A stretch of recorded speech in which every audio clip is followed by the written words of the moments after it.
the name of the Lord. Take a moment to pray.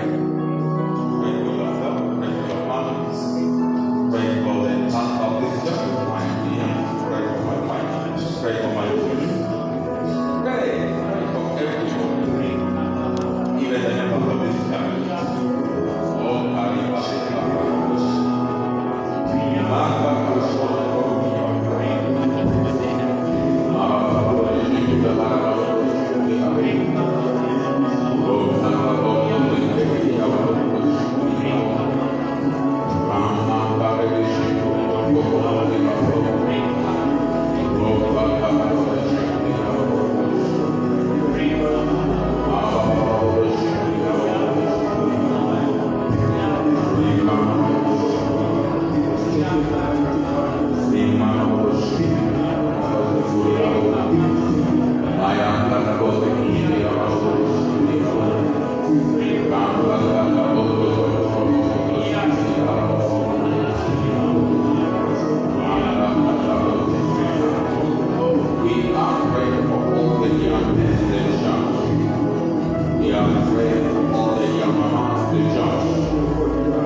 in Jesus' name we pray.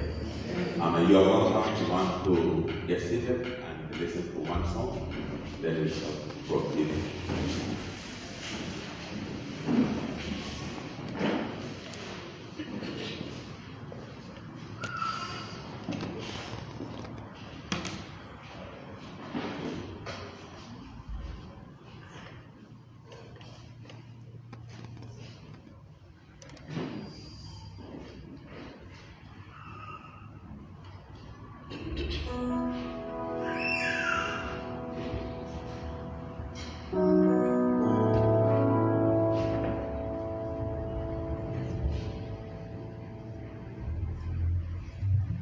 Before the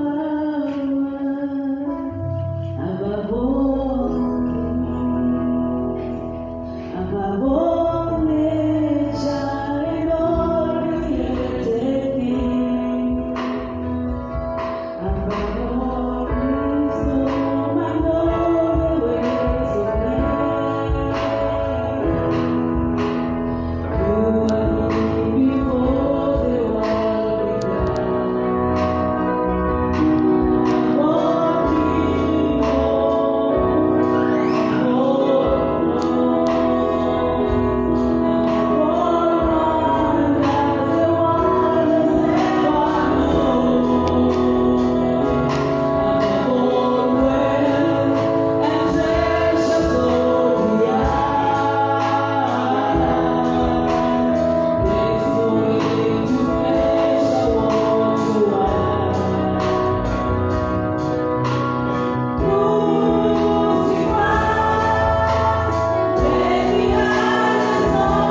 Hallelujah. Can you appreciate them? Amen. Thank you. We bless you. Thank you for coming very early in the morning and also to accept to serve in the ministry. May God bless you. I want to take this moment to appreciate everybody who has come for this very first service. This is Deliverance Church Top Station. I'm Reverend Dr. Joseph Akidayondego. We love God's people. And I want to appreciate you for coming. May God bless you for coming to the church very early for our first service. May God bless you. Easter greetings. I'm definitely telling you, Easter greetings. Hallelujah. Amen. We are announcing actually our Easter resurrection service tomorrow. We are announcing our Easter resurrection service tomorrow, whereby we shall have adequate time without divided attention. We shall be able to come at 9 a.m., be able to listen to the Word of God for about 40 minutes or up to 50. We shall minister or administer the Lord's Supper or the Lord's table. We shall also anoint our people. We will pray for our people. Because it is our resurrection service, we will be believing God for resurrection in all facets of our life. Financial resurrection, relationship resurrection, health resurrection. Because, resurrection means life. And we want to have life in all facets of our life. Therefore, if you miss tomorrow's service, you'll be blaming yourself for the rest of the year. You'll be blaming your uncle, your grandparents.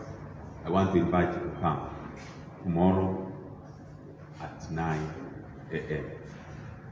Uliza jirani kama atakuja. Uliza tu, utakuja kweli Monday? Utakuja? Wini, utakuja mama? Ulikuwa na mpango, lakini nataka mfike. Mama Chebosi, ufike. Tuombe pamoja. Alafu itakuwa vizuri. And we shall be anointing people. Hatutawaekelea nyinyi mikono, tutawamwagia mafuta kwa mikono, mkipake wenyewe. Ili ugumu wote uishie na ukaishe katika jina la Yesu Kristo. Na tutakula meza Bwana ya kumaanisha kwamba we are resurrected and everything of us is resurrected. God bless you for listening to us.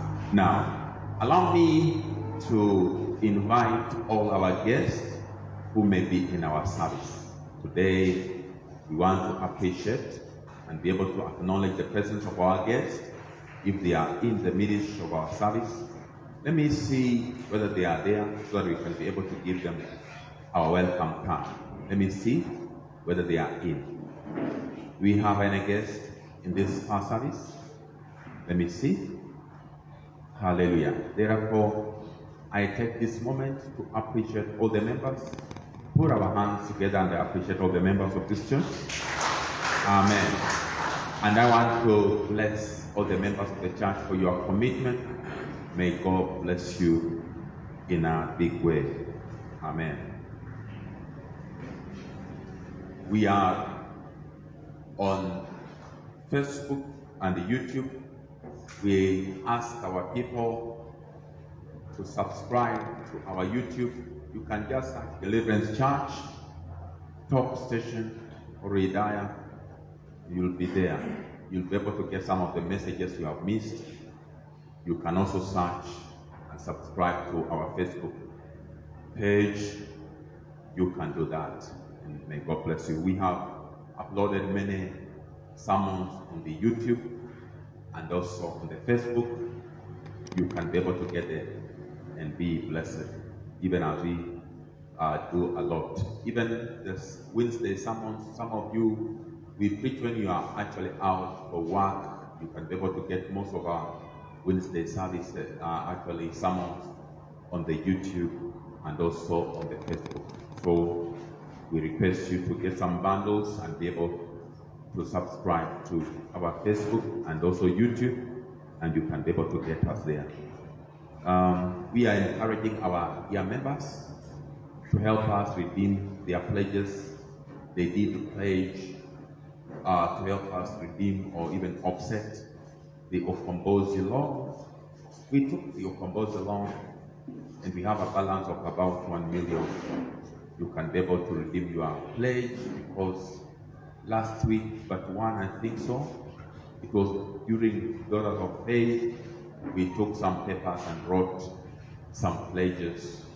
The leaders have pledged 100, and already we have gotten some 10,000, we have offset it. We have a balance of 90,000. We are believing God to help us clear so that we can be able to partake of the blessings when God visits this church. When God visits the people of this church, He will remember the leaders. So I want to encourage you to do it, and may God bless you. Could we kindly check on the, today we have the guests of honors who will be able to help us get some money because we have projects in the church. We have Sharon Keyang, we have Naomi Kenneth, Miriam Mikasia. It is Mikasia. Mwangi, not Mikesa. It is Mikasia. Okay, Judith Kenneth. Hiyo utaondoa because alikuwa ametangulia tayari. Delphine Wanjala ama Dolphin, Andre Chiang, Peter Wafula, Jamin Chonge, what is that? County? Ocean. Ni county ama ni county? Aya, mnataka kunikanganya, lakini ni county, ndio? Right. Then we have the entire. Is that the spelling of entire? Hiyo ni kusupport, ndio? Sawa. Hiyo ni, hebu soma hiyo neno? Interarere. Oirere. Okay, you just a spelling mistake, but they'll be able to correct. So you can be able to remove Judith Kenneth, and also you correct Eugenia Mikasa. Very good. Next Sunday itakuwa ni nani? Esther Wafula, Christine Nami, Grace Wafula, ama Keses, Joan Aliaka, Esther na Maemba, Gloria Waliaula, Baraka Wanjala, Linda Etian, Mike Etian, Emmanuel Omwanda, Christine Mutuku, and the entire church. Hallelujah. Amen. Make sure that, you see, the beauty of this thing, if you have pledged any money to offset the Okombozi loan, when you bring your money during this moment of redeeming our faith promise, it will be reduced from your big pledge. Is that all? So that you don't do the double work. Any money you bring should be reduced from your pledge, from your vow. And that is very good. We want to appreciate the entire church. We appreciate the entire church for your kindness. You realize some good money, and some brethren were able to reach out to Boniface Okalo, who lost his father, and the father was buried in Kakamega County yesterday. We thank God for Millicent and even the entire group that were able to mobilize all of us, and with the people who went to condole with the Boniface Okalo. May God bless the church, and thank you very much. Amen. Today we request you to attend your cell group, the home churches, the zones, etc. According to your timing, could be 3 p.m. or 4, but make sure that you attend your cell group or the home church. If you want us to add you on our WhatsApp page is called Hidayah, and that's where we communicate all our issues. You can present your name to one of the leaders, or even Pastor Wasapulo is at the door. He's that behind there. You can be able to present your name and your number, and we shall be able to add you.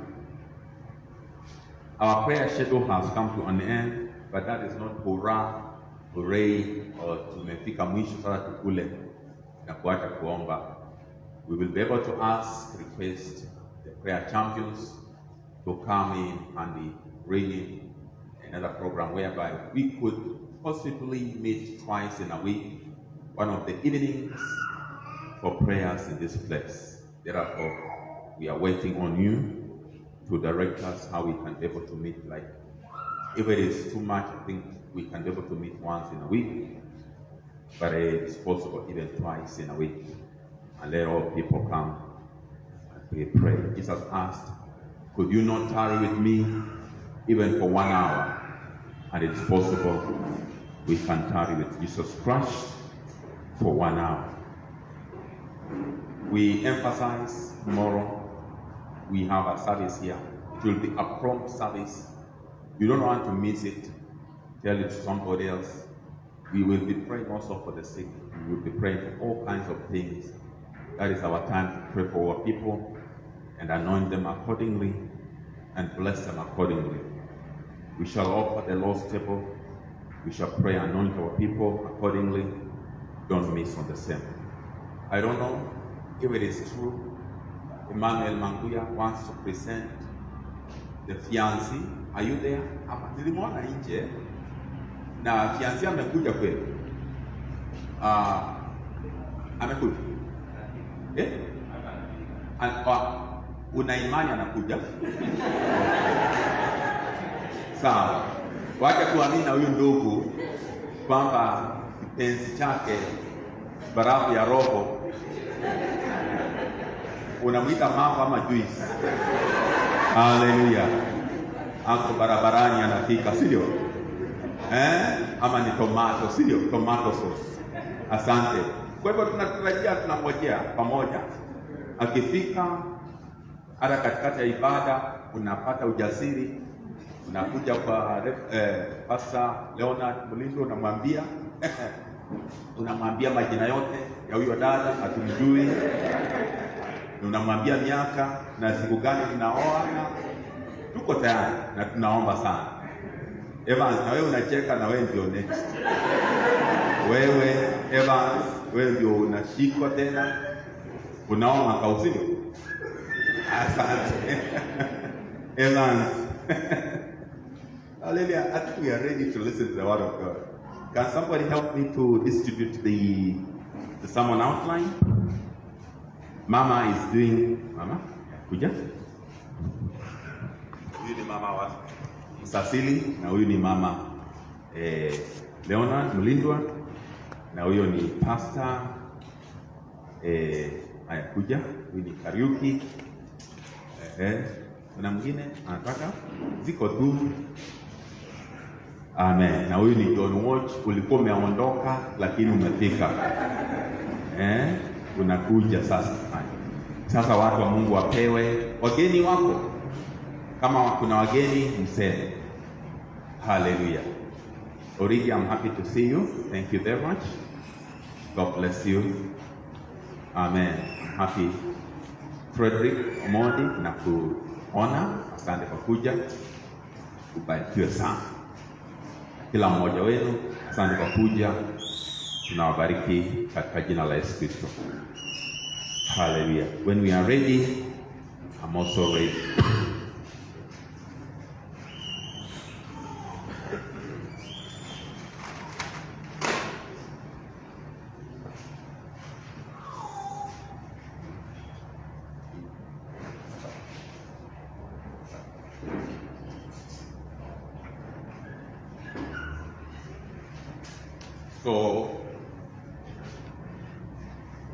Reverend Christine Hidaya. My wife is ready now to present the word of God, and I want us to appreciate her even as she comes to present the word of God. Amen. Can we do that? Can we appreciate Mama? Na interpreta wake anasemanga ni mlindwa, hasa mlindwa hapo pale. Sisi mimi niko kwa priza, mlindwa hata hajapumzika sana. Mlindwa ni microphone nzuri.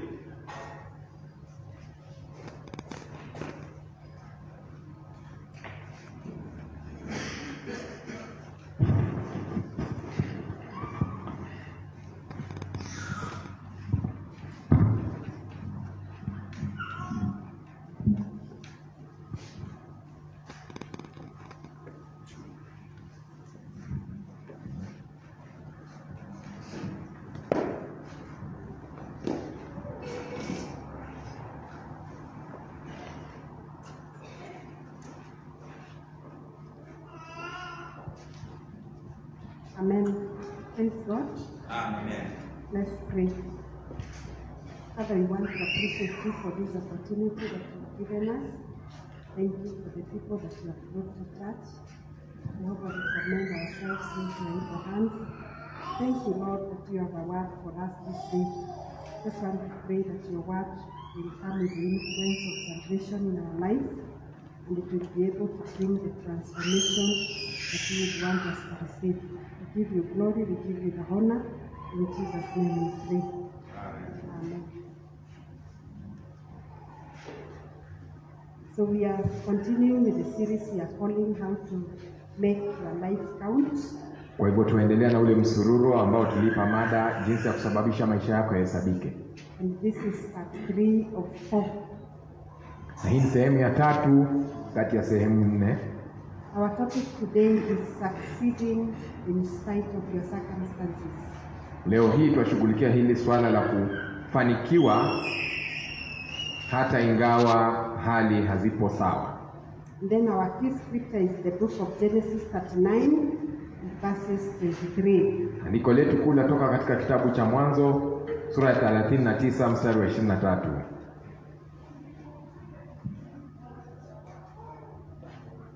So 2 of the great laws of life you must eventually learn. 2 ya kuu za sheria za maisha ambazo ni lazima hatimaye ujifunze Are this: ni hivi. things don't always go as planned. Mambo huwa hayaendi jinsi ambavyo yamepangwa. Many circumstances you have in life are uncontrollable. Matukio mengi ambayo utakuwa nayo katika maisha hautaweza kuyadhibiti. At times business go bankrupt.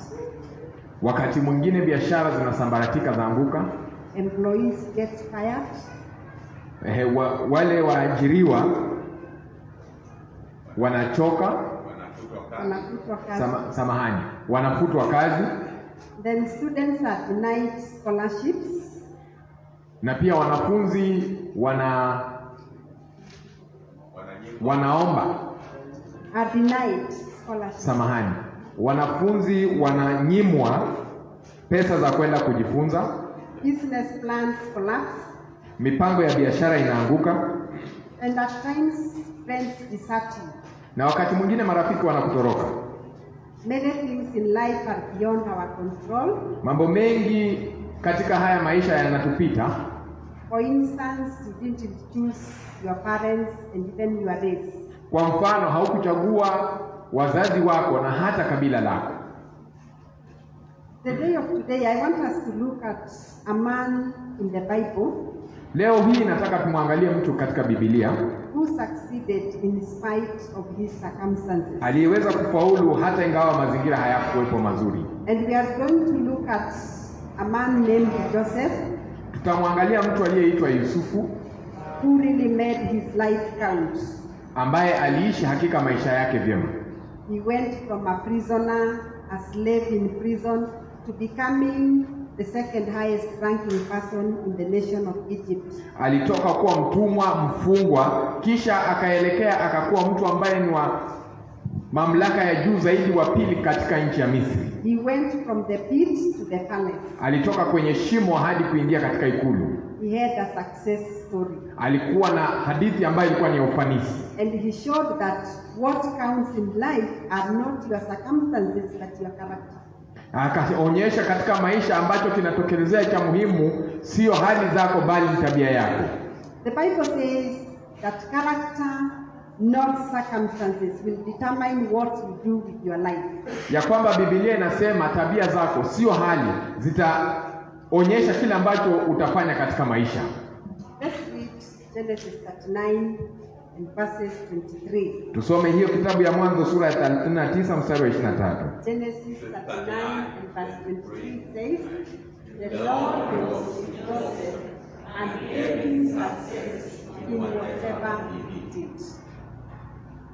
The Lord was with Joseph and gave him success in whatever he did.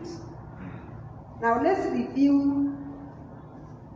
able to give a review of Joseph's circumstances. Wacha tuangalie tena, tufanyie marejeleo hali alizokuwamo Yusufu. Genesis 37 and verses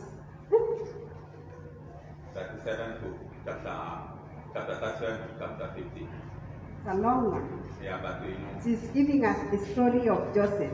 Haya, hapo kitabu cha Mwanzo sura kuanzia 37 hadi 50 inatupatia maisha ya Yusufu. This story has it in all. It has it in all.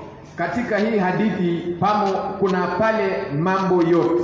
When you read Genesis 37, chapter 37 to chapter 50, it is giving us the story of Joseph. Ukiangalia katika hizo sura kuanzia sura ya 37 hadi 50 inatupa hii hadithi ya Yusufu. And in it you will find revenge. Na hapo ndani utapata kuna kulipiza kisasi. You will find deceit. Utapata ukora ama udanganyifu. There is lust, there is seduction. Pana ile hali ya hamu, pana ile kutongozwa. There is attempted murder. Kuna pia mauaji. There is violence, there is rape. Pana hasira kubwa, pana unajisi. And even false charges in prison. Na pia kushtakiwa kimakosa katika jela. In short, this is all what Joseph went through in life. Kwa kifupi, haya ndiyo yote Yusufu aliyopitia katika maisha. It would make a great movie or a film. Inaweza sababisha kufanya filamu kubwa sana. I could summarize the life of Joseph as a man who went through difficulties in 3 words. Naweza kupisha tu maisha ya Yusufu kama mtu aliyepitia shida katika maneno matatu. He was rejected at home. Alikataliwa nyumbani. In as much as his dad liked him, but his brothers did not. Hata kama ingawaje baba yake alimpenda, ndugu zake hawakumpenda. He was seduced and slandered at work. Alitongozwa na akaharibiwa jina katika kazi. He was forgotten by his friends in prison. Alisahaulika na marafiki zake kule gerezani. And could be you are here, you have gone through that kind of a life. Huenda uko hapa na umepitia maisha aina ile. I just want to encourage you that the Lord will be with you. Nataka kukutia moyo ya kwamba Mungu atakuwa na wewe. And He's going to give you success in whatever you do. Na atakupa ufanisi katika yote ambayo unafanya. In as much as Joseph went through all this, hata kama Yusufu aliyapitia haya yote, God was not done with him. Mungu hakuwa amemaliza na yeye. He didn't forget him at all. Hakumsahau kabisa. He was with him. Alikuwa na yeye And he gave him success. na akampa ufanisi. The first 30 years of his life, Miaka 30 ya kwanza katika maisha yake, nothing went right with Joseph. hapana chochote kilienda sawa na Yusufu. Genesis 37 and verses 4. Mwanzo 37 sura yake mstari wa 4. Genesis 37 and verses 4. Mwanzo 37 sura ya Let's mstari read wa from 4. the Good News Bible. Yes. His brothers hated him so much. They wouldn't speak to him in a friendly manner. Ndugu zake walimchukia mno, hawangemuongelesha katika njia ya urafiki. And we are told that one day his brothers plotted against him. Tukaambiwa ya kwamba siku moja hawa ndugu zake walimpangia. In Genesis 37 and verses 22.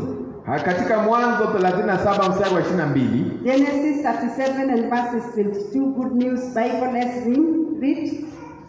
Let's not kill him. let's follow him into his well, so he will die without our touching him. These are his brothers plotting ill against him. Hawa ndugu zake wakipanga uovu dhidi ya Yusufu. He was taken to Egypt and sold to a man named Potiphar. Alipelekwa kule Misri akauziwa mtu aliyekuwa anaitwa Potifa. And he became a slave. Akawa ni mtumwa. That is rejection by your family. Hapo ni kukataliwa na familia yako. And some of you think that you have been rejected. Na wengine wenu mnafikiria kwamba mmekataliwa. Joseph knew rejection. Yusufu alijua kukataliwa. Then he started working for Potiphar and he was very successful.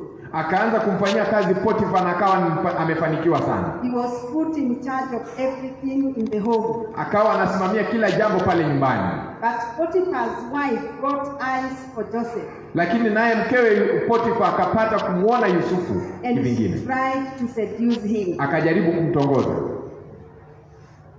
Bwana asifiwe. Amen. Genesis 37 and verses 7 to Genesis 39 verse 7 to 10. Mwanzo 39 mstari wa 7 mpaka wa 10. Genesis 39 verse 7 to 10. Yeah, after a while. After a while, his master's wife began to desire Joseph and asked him to go to bed with her. He refused. Also, she asked Joseph day after day. That means Joseph went through sexual harassment. Inasema ya kwamba Yusufu alipitia kusononeshwa ama kutaabishwa kwa njia ya ngono. And sexual harassment at work is not a new thing. Na hii kusumbuliwa katika mambo ya mapenzi kazini si kitu kigeni. It has been there 4,000 years old. Imekuwa hapo miaka 4,000 imepita. And it works for both ways. Inatendeka kwa kila mtu wa jinsia. Men to women and men to women and women to men. Wanaume kwa wanawake, yote inatendeka kwao. Joseph refused.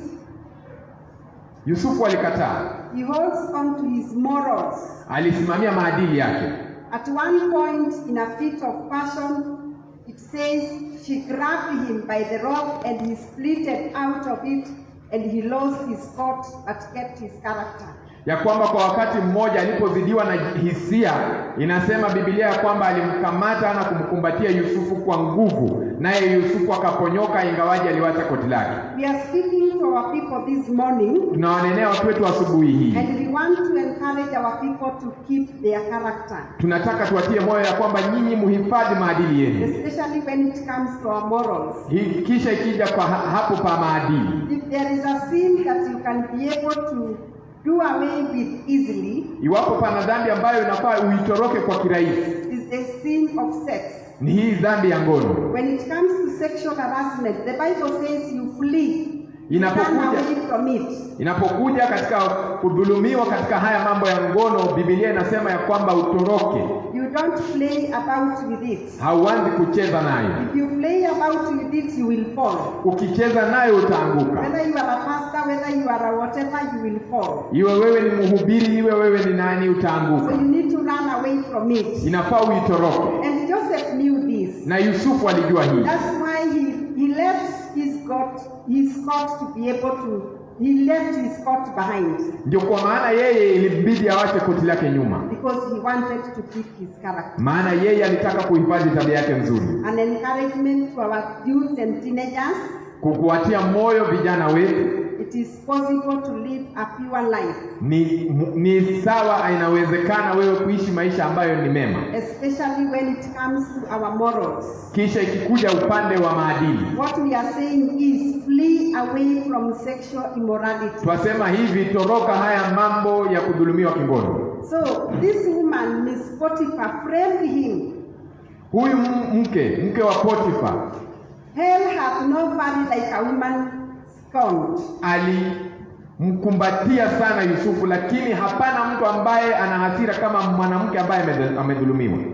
When Mr. Potiphar came home, or when Daddy came home, wakati ambaye mmewe Potifa aliporudi nyumbani, she told Potiphar akamwambia Potifa that the Hebrew slave tried to rape me. Akamwambia ya kwamba huyu Mhibrania ambaye ni mtumwa alijaribu kuninajisi.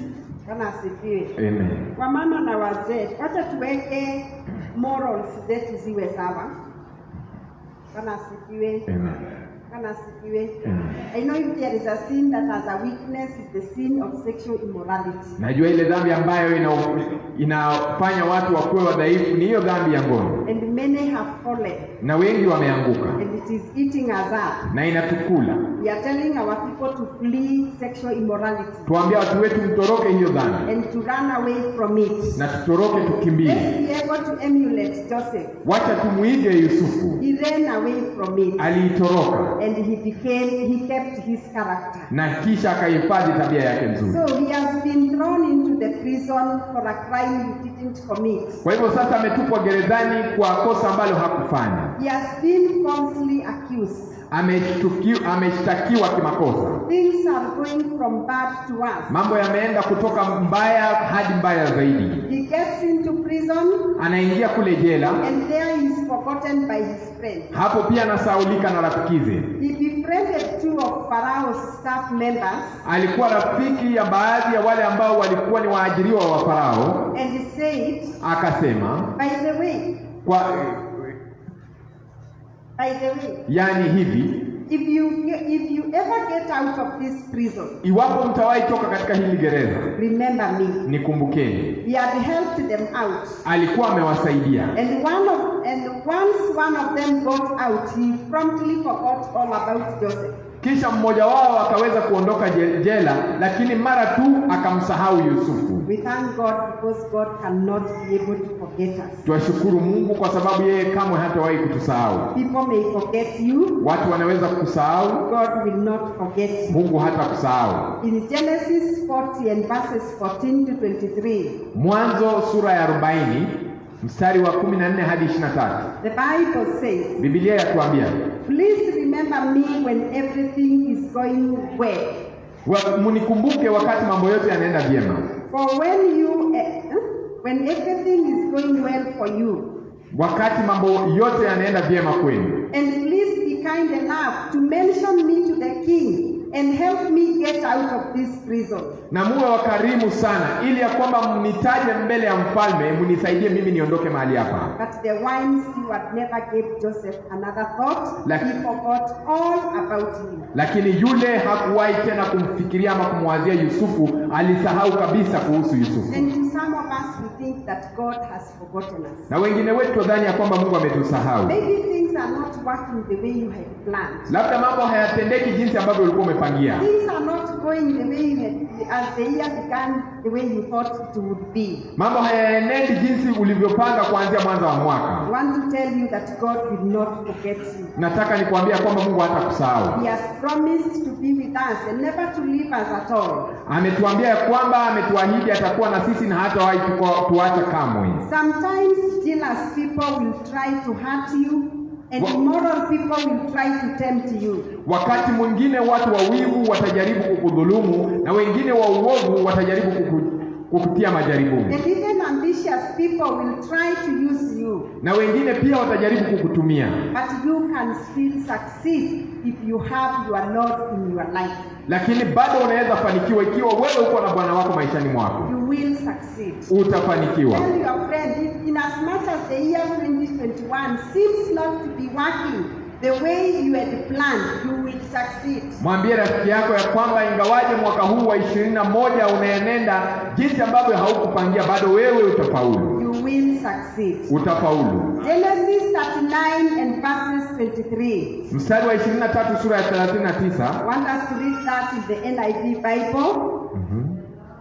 The Lord was with Joseph and gave him success in whatever he did. His brother sold him. The Lord was with him. He has gone into Potiphar's house. The Lord was still with him. He has gone into prison. The Lord was still with him. And number 2 thing about Joseph. Kitu cha pili kuhusu Yusufu. Remember, number one thing about Joseph is the circumstances he went through. Kitu cha kwanza kuhusu Yusufu, kumbuka, ni mazingira ambayo aliyoyapitia. He has gone through rejection, he has gone through seduced and slandered, he has gone through being forgotten even by his friends. Ya kwamba amepitia kukataliwa, amepitia kudhulumiwa na kukataliwa hata pamoja na marafiki zake. And the second thing about Joseph is his character, Joseph's character. Kitu cha pili kuhusu Yusufu ni ile tabia yake. The 3 times in the passage it says, mara 3 katika hilo andiko inasema, the Lord was with Joseph. Bwana alikuwa na Yusufu. The Lord was with Joseph. Bwana alikuwa na Yusufu. 1 plus God is equals to majority. Mtu aliye na Mungu inakuwa wao ni wengi. Why was God with Joseph?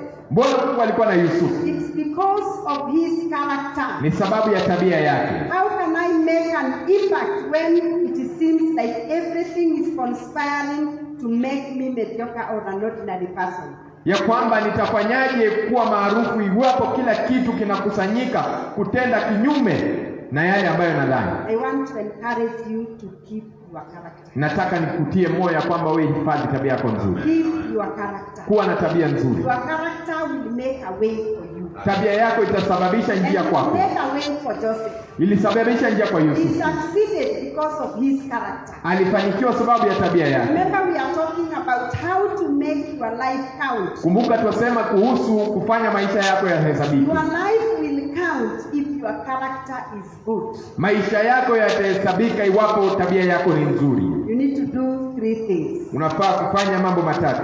Do 3 things with your character. Fanya mambo matatu na tabia yako. Number 1, Ya kwanza, I fulfill my responsibilities. ya kwamba nitimize uwajibikaji wangu. I fulfill my responsibilities. Nitimize wajibu wangu.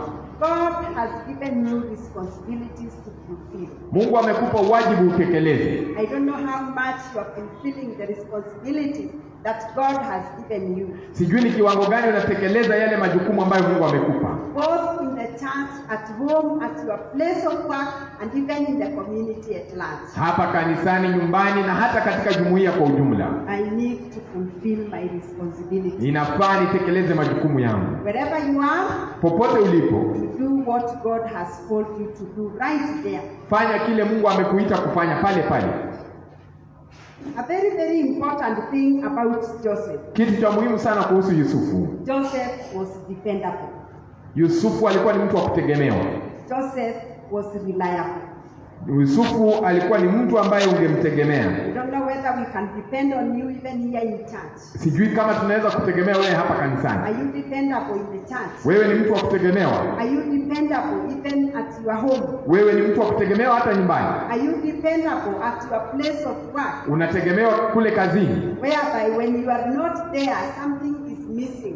Kwamba kama hauko pana kitu kinakosekana. Joseph was dependable. Yusufu alikuwa ni wa kutegemewa. And he was reliable. Na pia alikuwa ni mtu ambaye unaweza mtegemea. He always gave the best no matter what. Huwa alikuwa anafanya yake yote nzuri. And as a result of this, he was promoted into leadership.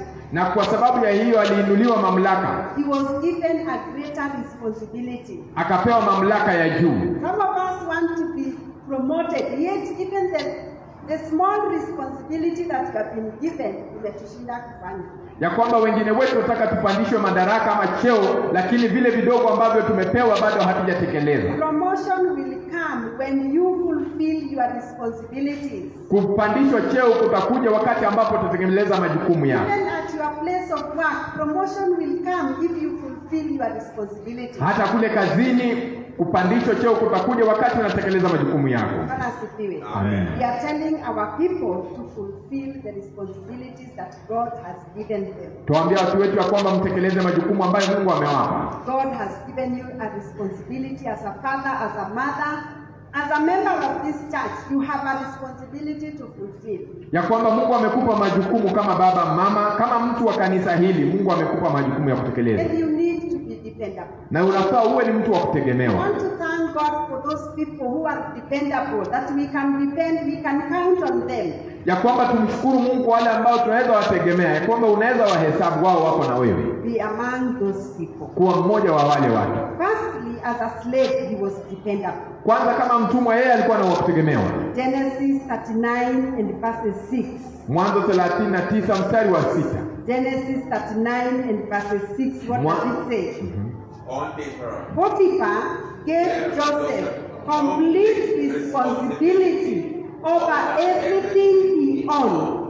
He hadn't a worry in the world with Joseph there. To some of us, Kwa wengine wetu, even our bosses, hata wakubwa wetu cannot leave the office open for you. hawezi wacha mlango wazi wa ofisi yake kwa sababu You wewe, are not dependable. sababu wewe hautegemei, You are not trustworthy. hauwezi aminika. Instead, you are going to spoil. Inawezekana ya kwamba utaharibu. Joseph was given complete responsibility Yusufu alipewa mamlaka yote because he was dependable. sababu alikuwa ni wa kutegemewa, He was reliable. alikuwa ni mtu wa The kutegemewa. boss knew that nothing will go wrong with this boy. Alijua ya kwamba yule bosi wake hapana lolote litaharibika na huyu. I don't know whether you can be trusted that much. Sijui kama wewe unaweza tegemewa hivyo. Bwana asifiwe. Amen. Usinijibu wewe mwenyewe ujijibu, si ndio? Wewe mwenyewe ujijibu. Usipigie kengele. We are telling our people Tuambie watu wetu to fulfill the responsibility that God has given us. tutekeleze majukumu ambayo Mungu ametupa. And for us to fulfill this responsibility, we need to be dependable people, we need to be reliable people. Na ili ya kwamba tuweze kuyatekeleza haya majukumu ni lazima tuwe watu wa kutegemewa. And Joseph, in as much as he was a slave, Na ili hali Yusufu ingawaje alikuwa yeye ni mtumwa, he went and worked in Potiphar's house. alienda akafanya kazi katika nyumba ya Potifa. And at the end of the day, all the responsibility was given to him. Na baadaye kisha mamlaka yote akapewa yeye. We also want to urge our house girls, Twa- house helps, Tunawatia moyo wale ambao wanafanya kazi katika manyumba zetu, because we leave them a responsibility of taking care of our homes. ya kwamba tuwawachia hayo majukumu ya kwamba walinde nyumba zetu. You need to be a responsible person. Unahitajika wewe kuwe ni mtu wa kutegemewa. You need to be dependable, you need to be reliable. Unafaa mtu wa kuwajibika, mtu wa kutegemewa, Somebody to give you complete responsibility of his house. ili ya kwamba mtu akupe mamlaka juu ya kila kitu nyumbani kwake, It means you have proven a point that you can be relied on. ya kwamba umedhibitisha ama umehakikisha ya kwamba wewe unaweza tegemewa. So wherever you are, even at your working place, can you be able to prove that you can be relied on? Ya kwamba wewe popote ulipo, hata kule kazini, unaweza dhibitisha kwamba unaweza tegemewa. Bwana asifiwe. Amen. When we were growing up, Tulipokuwa tunakuwa, my father was not a good man. He was not a Christian, that is. ya kwamba babangu hakuwa ni Mkristo wakati ule, But he would try us. lakini angetujaribu, angetupa mtihani. He would come, leave his coat on the chair with the money. Na hiyo pesa hajaingiza ndani, amewacha inaonekana. Angekuja atoe koti lake aliwacha hapo kwa kiti, lakini pesa kidogo kwa mfuko zinaonekana nje. Ama saa zingine he goes to the bathroom, Ama wakati anaenda katika chumba cha kuoga, throws some coins, just, I think he was trying us, anatupa tu sarafu za pesa chini, just anatujaribu to see whether these children can be able to steal ili ya kwamba or take the aone money in as much as he's a drunkard or what. ama hawa watoto ni wezi, kama wanaweza niibia, ingawaje yeye alikuwa amekunywa pombe. And I think he taught us to be people who can be trusted even with money. Lakini alitufundisha sisi ya kwamba tuwe watu wa kutegemewa hata kama nina pesa. And I grew up knowing that even if somebody leaves his something there, you are not supposed to go and take it without permission. Nikajua ya kwamba hata kama mtu anawacha kitu chake pale, hauwezi enda kuchukua bila yeye kukupa ruhusa. As a woman, I don't go into my husband's coat and pekua tu shilingi nitoe, kwa sababu si kuna wamama wanafanya hivyo. Mzee hawezi acha koti. Akiweka koti aingie kwa bafu, akirudi atapata there is a mess. Hesabu imekuwa Something kidogo. wrong has happened in his money. Na unajua mko kwa room wawili, sasa mtaulizana nani? Si nyinyi tu mtaulizana. Si tukue trustworthy. Even with what God has given us. Tuwe waaminifu hata kile Mungu ametupa. Yeah, because if you want to be given full responsibility, iwapo unataka kupewa mamlaka yote, prove a point. Wewe thibitisha jambo. Prove a point of being reliable and being dependable. Thibitisha ya kwamba wewe unaweza tegemewa. And many of the tests we are given in two areas. You are given a test with money, test with sex. Ya kwamba unapewa mtihani katika sehemu mbili, sehemu ya ngono na sehemu ya pesa. If you prove that, then you are a good man, you are a good woman. Iwapo utathibitisha hiyo, kwa hivyo wewe ni mtu mzuri. Bwana asifiwe. Amen. Wazee msiende kuweka pesa alafu mnasema mnataka kununua. Kuangalia hawa wamama. Hakuna test. So Joseph was given complete responsibility. Kwa hivyo Yusufu yeye akapewa mamlaka yote. And the Bible tells us that Potiphar had no worries. Ya kwamba Biblia inatuambia kwamba Potiphar hakuwa na wasiwasi. He had no worries. Hakuwa na wasiwasi. My question is, swali ni, can your boss say that about you? Mdosi wako anaweza sema hivyo kuhusu? The Bible says that Potiphar prospered because of Joseph. Ya kwamba Biblia inatuambia Potiphar aliweza kufanikiwa kwa sababu ya Yusufu. My question is, swali langu ni, does your boss prosper because of you? Bosi wako je, ananawiri kwa sababu yako? Does your boss prosper because of you? Bosi wako anafaulu kwa sababu ya wewe? We are told then he got thrown into jail. Tunaambiwa kwamba kisha akatupwa gerezani. That is after Mrs. Potiphar lied that he wanted to rape her. Baada ya uongo wa bibi ya Potiphar kwamba huyu Yusufu alikuwa anataka kumnajisi. He was thrown into jail. Akatupwa kwenye jela. And while in the jail, akiwa hapo gerezani, Genesis 39 verses 22 to 23. Mwanzo 39:23 mstari wake hadi 24. Genesis 39:22 to 23. The Bible says what? The jailer soon handed over the entire prison administration to Joseph and had no more worries after that, for Joseph took care of everything.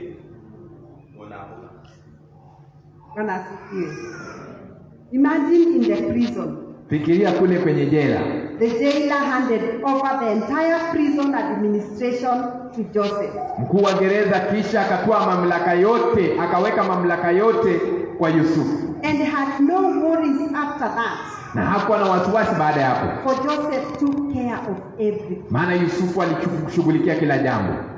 Joseph was an incredible person. Yusufu huyu alikuwa ni mtu mkuu. You can't keep a good man down. Hawezi mzuilia mtu mzuri chini.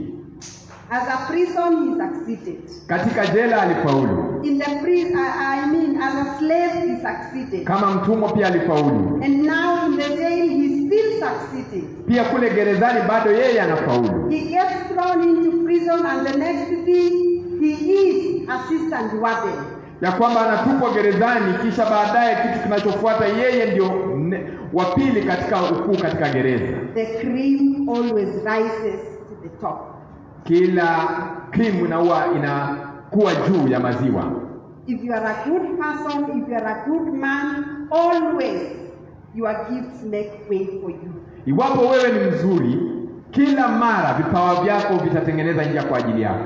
And the Bible tells us that eventually Joseph gets promoted. Kisha Biblia inatuambia baadaye Yusufu anapewa mamlaka, anapandishwa cheo. In Genesis 41 and verses 38, let's read together. Pharaoh said, "Who could do a better job than Joseph? For he is a man who is obviously filled with the Spirit of God." Hallelujah.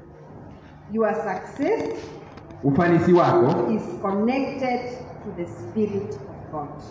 Unaungamanika na Roho wa Mungu. Your success, ufanisi wako, is connected to the Spirit of God. Umeungamanika na Roho wa Mungu. Joseph gets promoted. Yusufu anapandishwa cheo. And even because of this, Pharaoh is saying, who could do a better job than Joseph? Na kwa sababu ya hii Farao anasema ya kwamba hakuna yeyote anayeweza fanya kazi nzuri kama Yusufu. Pharaoh realized that this is an incredible person. Farao aligundua ya kwamba huyu ni mtu mkuu sana. This man must be having something with him. Pana kitu huyu mtu anacho. And he says obviously he must be filled with the Spirit of God. Na anasema hakika ni lazima akuwe amejazwa na Roho wa Mungu. Therefore, that is where his success is connected. Kwa hivyo hapo ndipo ufanisi wake unapoungamanika. The quality of your work. Uzuri wa kazi yako. The quality of your work. Uzuri wa kazi yako reveals the quality of your spiritual life. Unatambulisha hali ya maisha yako ya kiroho. The quality of your work. Hali ya utendakazi wako reveals the quality of your spiritual life. Inatambua hali ya maisha yako ya kiroho. The Holy Spirit was obvious in Joseph's life. Roho Mtakatifu alikuwa ni wazi katika maisha ya Yusufu. That's why he did not fall into the sin of immorality. Ndio maana hakupatikana katika dhambi ya uzinzi. That's why even while as a slave he still succeeded. Ndio kwa maana hata ingawaje alikuwa ni mtumwa bado alifaulu. And even while in the jail, imagine in the jail you can decide to do anything with your life. But Joseph remained a faithful man. Ya kwamba hata katika gereza, kule gerezani unaweza amua kufanya lolote na maisha yako, lakini alibakia kuwa mwaminifu. He remained faithful. Alibaki kuwa mwaminifu. Therefore we are saying the quality of your work reveals the quality of your spiritual life. Tunasema ya kwamba hali ama kiwango cha utendakazi wako kinatambulisha hali yako ya kiroho. Bwana asifiwe. Amina. I usually tell people, huwa nawaambia watu, me am a teacher by profession. ni mwalimu yeye kwa kuajiriwa. And I want to thank God. Na nataka nishukuru Mungu. Because the subjects that I do teach, ya kwamba zile mafundisho ambayo nafundisha, they always emerge huwa kila mara zinatokelezea to be the best. kwa nzuri. Bwana asifiwe. Hata nikitoka hii shule niende shule nyingine wananipea darasa. Many times they try you with the highest class. Kila mara huwa wananijaribu na lile darasa la juu sana. They say because this one is a new one here, let us give her this. Ya kwamba kwa vile huyu ni mgeni hapa, wacha tumpe hii. It is obvious when you get into a new school you will always be given all those rejects. Ya kwamba ni wazi ukiingia katika shule yoyote utapewa wale ambao ni wakukataliwa. But I want to thank God. Lakini nataka nishukuru Mungu Because the fruits are there. kwa sababu matunda yapo. And we are telling our people Kwa hivyo tuambie watu wetu, that wherever you are, popote ulipo, let it be known that you are a Christian. wacha ijulikane wewe ni Mkristo. Leave a mark. Usijali. Leave a mark. Samani. Acha alama. Leave a mark. Wacha alama. Whereby they will say that when she was here, Wakati watasema ya kwamba wakati alipokuwa hapa, such and such a thing happened. hivi na hivi vilitendeka. Pupils did well in their subject. Wanafunzi walifanya vyema katika mtihani. Her subject emerged the best. Mafundisho yake ilikuwa ndiyo bora sana. Bwana asifiwe. Amen. And I want to believe it's because of the Spirit of God. Nataka niamini ya kwamba ni kwa sababu wa Roho wa Mungu. God will always guide you. Mungu kila mara He will atakuelekeza. always help you out. Atakusaidia. So long as you are doing the right thing. Mradi unafanya lile jambo ambalo ni bora. Encourage our people. Wacha niwatie moyo watu wetu. That at our working places, Ya kwamba kule tunapofanya kazi, let's be able to leave a mark.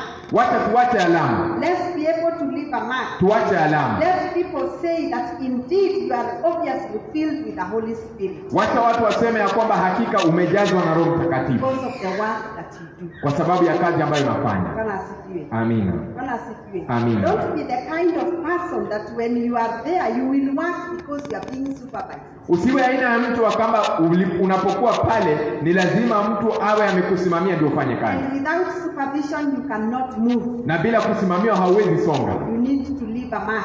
Unahitajika kuacha alama. You need to show people that indeed you are a Christian. Ya kwamba uonyeshe hakika wewe ni Mkristo. I don't know whether that is true about your life. Sijui kama hivyo ndio ukweli kuhusu maisha yako. There is a direct correlation between shady workmanship and poor testimony. Pana uhusiano ambao ni wa karibu kuhusu kazi mbaya na pia ushuhuda uliomo katika maisha yako. When I call myself a Christian, Ninapojiita mimi Mkristo and I don't do good work at work, nisifanyi vyema kule kazini, That is an insult to God's reputation. Hiyo ni matusi katika hadhi ya Mungu. Always emerge out to be the best. Kila mara wewe ondoka, jitokeze kuwa mzuri. Because you are filled with the Holy Spirit. Sababu umejazwa na Roho Mtakatifu. It must be different. Lazima uwe tofauti. Bwana asifiwe. Amina. You cannot claim to be a Christian. Hauwezi taja kuwa wewe ni Mkristo And offer poor services to the church. kisha upatiane kazi ambayo ni dhaifu kanisani. Or offer poor services to your working place. Ama pia kule kazini ufanye kazi mbovu. Or even at the community. Hata kwa jamii. A Christian, you ought to be the best. Mkristo ni lazima awe kila mara mzuri. You ought to be the best. You can be at work no matter what you do. Lazima kila mara ujaribu uwe kila lililo bora popote ulipo, hata kazini. Even if you have employed yourself. Hata kama umejiajiri mwenyewe. You cannot employ yourself. Hauwezi jiajiri and wake up at 10. na kisha unaamka saa 4 asubuhi. And you expect to sell your mandazi to people who want to take tea to go to work. Na unatarajia kwamba uuze na mandazi zako kwa wale ambao wanafaa kwenda kazini saa 2. Kama sifi. Si huo ni uzee. Yeah, we want to encourage our people always emerge out to be the best. Tunataka tuwatie moyo kwamba kila mara mtokelezee kuwa wale walio bora. And let's do a good work. Na kisha tufanye kazi nzuri. Even in the church. Hata kanisani. If it is your time for washing, cleaning, do it thoroughly. Iwapo ni wakati wako ama zamu yako ya kuosha, kusafisha kanisa, fanya na ufanye vyema. Bwana asifiwe. Amen. Si hapa ndio tutajulia zoni fulani wako hivi hata manyumbani, si ndio? We will always know what you are even at home. Tutajua kile ulivyo hata nyumbani. You give your service. Vile ambavyo unatenda kazi. The reason why, sababu in spite of circumstances, isipokuwa hali ya mazingira, Joseph succeeded. Yusufu alifanikiwa And ended up to be second in command. Kisha baadaye akapandishwa cheo kuwa wa pili katika mamlaka. Is because he was a responsible and fulfilled all his responsibilities. Ni kwa sababu alikuwa ni mtu wa kutegemewa, kisha alitekeleza majukumu yake yote. He was responsible. Alikuwa ni mtu wa kutegemewa. Fulfilled all responsibilities. Alitekeleza majukumu yake yote. We have responsibilities given to us. Tuko pia na majukumu kwetu sisi. And we need to be responsible. Na tunahitajika kuwajibika. Be responsible with your own life. Wajibika pia na maisha yako mwenyewe. Be responsible with your work. Wajibika na kazi zako. And when you are responsible and you fulfill it, you will be successful. Iwapo utawajibika na pia utende kazi, basi utakuwa umefanikiwa. My question is, swali langu ni, what kind of Christian are you? Aina gani ya Mkristo wewe ni? What kind of Christian are you? Wewe ni Mkristo aina gani? Are you dependable? Wewe unategemewa? Can the church depend on you? Kanisa laweza kutegemea? Can the church count on you? Kanisa laweza kuhesabu wewe? Can your family depend on you? Familia yako inaweza kuhesabu wewe? Can they count on you? Wanaweza kukutegemea wewe? Is that when you are not there, then you will be missed? Iwapo haupo, basi watakukosa sana.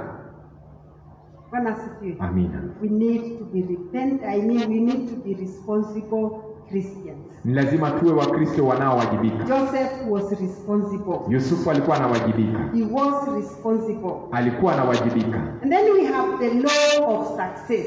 Pia tuko na sheria ya kufanikiwa. The law of success. Tuko na sheria ya kufanikiwa. In Luke 16 and verses 10. Katika Luka 16 mstari wa 10. Let's read together. Luke 16 verse 10. The person who is faithful in little things will be faithful in big things. And the one who cheats in little things will cheat in big things. And that's why sometimes we see people. Ndio maana wakati mwingine unaona watu who have things ambao wana vitu, much is added to them. Sorry? Much is added. Wanaendelea kuongezewa. Wanaongezewa. And those who don't have, ni kama inaendelea kupunguka. Na wale hawana wanapunguziwa. There is that law of success.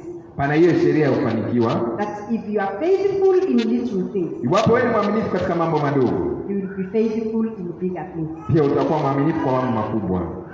Kama asifiwe. Amen. Can we be able to prove a point that we can be faithful in little things? Je, tunaweza thibitisha kwamba tunaweza aminika kwa mambo madogo?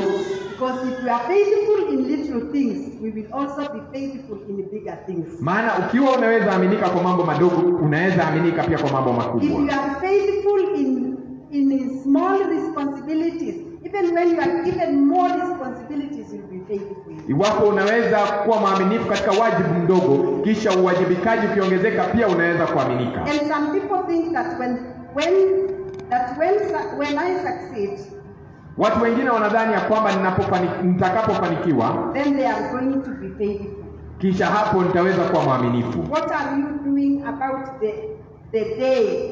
I mean the day by day responsibilities right now. Ni nini ambacho unatendea kazi katika wajibu wako wa kila siku? Are you being responsible in Je, little things? unawajibika kwa haya mambo madogo? If you are responsible in little things, much responsibility will be given to you and you will still be responsible in it. Iwapo unawajibika kwa mambo madogo, basi utaongezewa mamlaka na pia utabaki kuwa mwaminifu. If you are not faithful with little responsibility, Iwapo wewe sio mwaminifu katika kupewa wajibu mdogo, God is not going to give you great responsibility. Mungu hatakupatia wewe mamlaka makubwa. Amina. Let's take an example of tithe. Chukue mfano wa fungu la 10. You earn 10,000 Wewe unapokea shilingi 10,000 and you give 200 as your tithe. na unapeana shilingi 200 kama fungu la 10. When do you expect God to give you 50,000, 60,000, 100,000? Ni lini wewe unatarajia Mungu akupe shilingi 50,000, 100,000? Because you have not been faithful in 10,000. Sababu wewe haujaaminika na 10,000. That's what God is telling us. Hivyo ndivyo Mungu anatuambia. That the little responsibility given to us, Ya kwamba wajibu mdogo ambao unatupewa, we need to be responsible. ni lazima tukue We waaminifu. are going to be responsible in the tithe of 10,000. Iwapo utaaminika na fungu la 10 la 10,000, That means we will also be responsible even when we are given 100,000. inamaanisha ya kwamba pia utakuwa mwaminifu wakati utapewa 100,000. May God help us. Mungu na atusaidie. God is not going to bless you with a great amount of money if you are not faithful in the little amount of money. Mungu hatakubariki na pesa kubwa iwapo wewe sio mwaminifu na pesa kidogo. People and God are watching you. Watu na Mungu wanakuangalia. Are you being faithful in the little things? Wewe je, unaaminika na haya madogo? Amina. Are you being faithful in the little things? Je, unaaminika na haya mambo madogo? Colossians 3 and verses 23 to 24. Wakolosai 3 mstari wa 23 hadi 24. Colossians 3 verses 3 to 23 to 24. What does it say? And whatever you do, do it heartily as to the Lord and not to men, knowing that from the Lord you will receive the reward of the inheritance, for you serve the Lord. Right. Amen. Whatever you do. Chochote ufanyacho. Other Bible says you do it with all your might. Fanya na moyo wako wote. The little responsibility given to you, do it all with all your might. Wajibu mdogo uliopewa, fanya na moyo wako wote. As though you are doing it to God and not to man. Ni kana kwamba unaifanyia Mungu sio mwanadamu. Many of us, we are doing it to men. Wengi wetu tunayafanyia wanadamu. Because we want to be seen for us to continue to do. Ya kwamba tunataka tuonekane ili ya kwamba tuendelee kufanya. We want to be given credit by men. Ya kwamba tunataka tupewe sifa na wanadamu. We want credit from God. Tunataka sifa kutoka kwa Mungu. God always rewards faithfulness in the little things. Mungu kila mara huzawadi uaminifu katika haya mambo madogo. Some of you are waiting for that big break. Wengine wenu mnasubiri kule kufanikiwa kule kukubwa. You are not being faithful in the little things right now. Na hamkui waaminifu katika haya madogo sasa hivi. You need to be faithful in the little things, then God will be able to give you greater things. Unafaa kuaminika katika haya mambo madogo, kisha Mungu atakupa wajibu mkubwa. And And I think that is Nadhani that is where we are going to stop at, so that next time we look at how do you succeed in spite of your circumstances. Nadhani tutakomea hapo, kisha baadaye tutaangalia jinsi gani unafaulu hata kama hali sio nzuri. That tells us success is ours. Yeye inatuambia kwamba kufanikiwa ni juu yetu. Success is ours. Inatuambia kufanikiwa ni juu yetu. God intends that we succeed. Mungu hudhamiri ya kwamba sisi tutafanikiwa. Despite the circumstances, we must be successful. Ijapokuwa hali zilivyo, lazima tutafaulu. So what are we saying? Kwa hivyo tunasema nini? Succeeding in spite of your circumstances.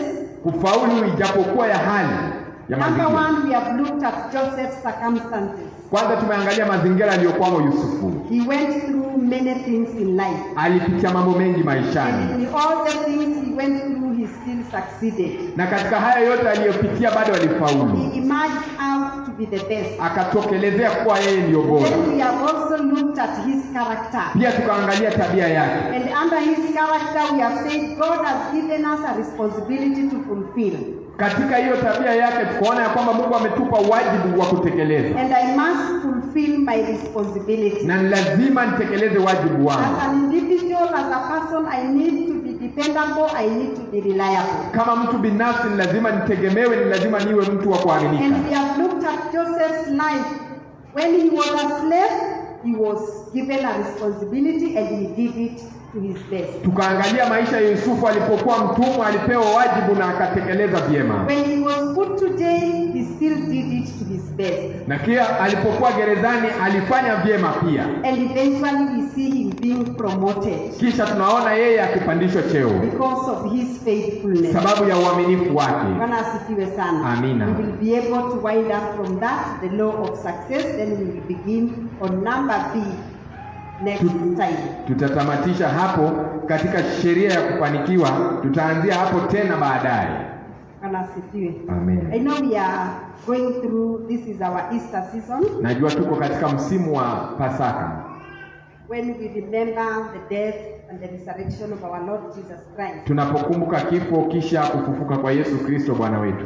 And as we remember the death of our Lord Jesus Christ. Na tunapokumbuka kifo cha Yesu Kristo. The reason why Jesus was given to the world is because of you and me. Sababu ya Yesu kupatiwana kwa ulimwengu ni kwa sababu yako na mimi. That we may receive salvation. Ya kwamba tupokee wokovu. You are there and you don't have Jesus Christ in your life. Uko pale na hauna Yesu Kristo maishani mwako. You have not said yes to what happened on the cross. Haujasema ndio kwa yale ambayo yalitendeka msalabani. I want to give you an opportunity to be able to receive Jesus. Nataka nikupe fursa ya kwamba upokee Yesu. By a show of hand, you can just put up your hand. We pray together with you. We celebrate God and thank God that during Easter you gave your life to Jesus. Kwa ishara ya mkono, inua tu, tusherekee pamoja na wewe, tuombe na wewe ya kwamba Yesu Kristo alikufa kwa sababu yako. And as we contemplate on his word this morning, na tunapotafakari katika neno lake asubuhi hii, we are praying for our people that our people be successful. Tuwaombea watu wetu ya kwamba watafanikiwa. And we want to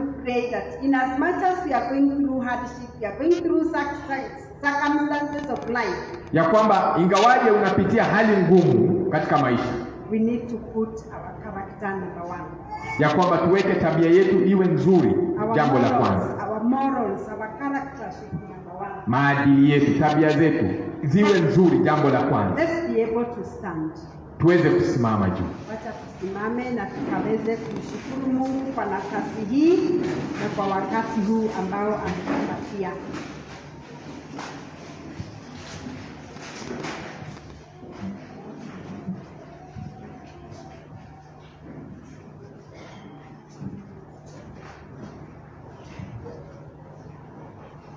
Ukapata kuchukua hiyo nafasi, mshukuru Mungu kwa ajili ya neno lake na pia kwa ajili ya maisha yako. How does this word even apply into your life?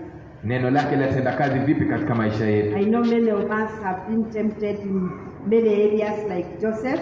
Najua wengi wetu tumejaribiwa ama tumepewa mtihani katika maeneo mengi kama Yusufu. And to some of us, we have fallen prey to the sin. Na wengine wetu tumekwisha kuanguka katika hiyo dhambi. We just want to pray that God may have mercy on us. Nataka niombe kwamba Mungu awe na rehema kwetu. And God may be able to help us. Na Mungu aweze kutusaidia. To build our character, to build our moral. Tujenge tabia zetu, tujenge maadili yetu. So that when we take up the responsibility that God has given us, ili ya kwamba tunapochukua lile jukumu ambalo Mungu ametupa, it may be followed with success. Iweze kufuatiliwa na ufanisi. Father, we appreciate you.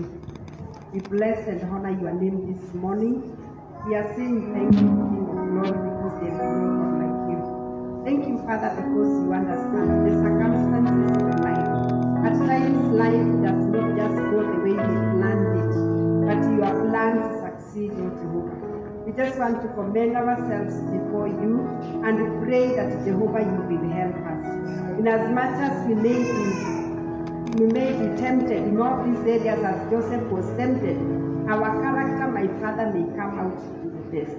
And may we also be able to take up the responsibility that you have given us to do it dependably and even in a reliable manner. We want to repent, my Father, in the areas that we have failed in the past, not doing the responsibility that you have given us, and even not doing it in the right way.